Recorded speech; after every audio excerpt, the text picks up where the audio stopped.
56 фортепіано, 2 роялі та безліч інших інструментів змушені припадати пилом в приміщенні музичної школи номер 1, адже перенести їх на час ремонту нікуди. Я звертався у міське управління культури.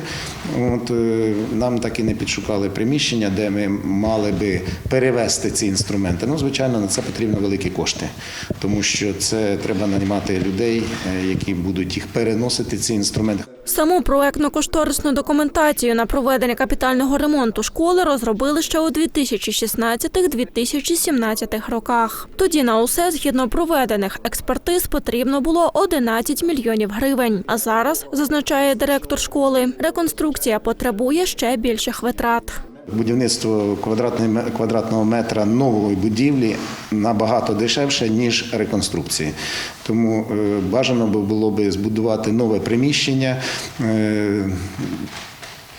Ми своїми пропозиціями зверталися до міської влади, але, наскільки мені відомо, на це ніхто не пристає. І у березні 2020 року на сесії міської ради депутати проголосували за виділення перших 1,5 мільйона гривень, з яких використати у школі встигли лише трохи більше 200 тисяч. А невикористані кошти повернулися назад у бюджет. Є дуже багато механізмів, з чого ми зараз зупинили.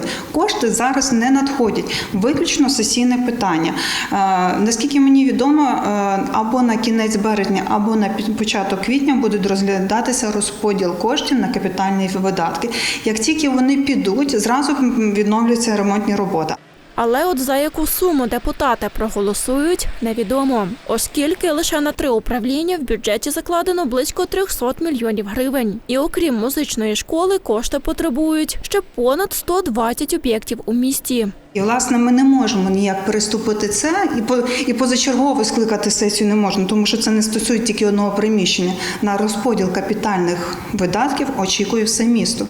Але батьки, чиї діти відвідують музичну школу, ще чекати не хочуть. Ми прийняли рішення, що будемо виходити, ініціюємо таке зібрання з головами фракції Рівна Рада, будемо проговорювати з ними для обговорення питання закінчення ремонту в нашій школі.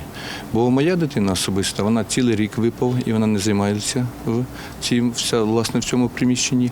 Поки це приміщення не функціонує, займаються діти у першому корпусі тиждень з викладачем, а тиждень дистанційно. Оскільки місця, аби вмістити усіх учнів школи, не вистачає. І ремонтні роботи, як зазначила заступниця міського голови Рівного Марина Кузьмічова, триватимуть щонайменше рік.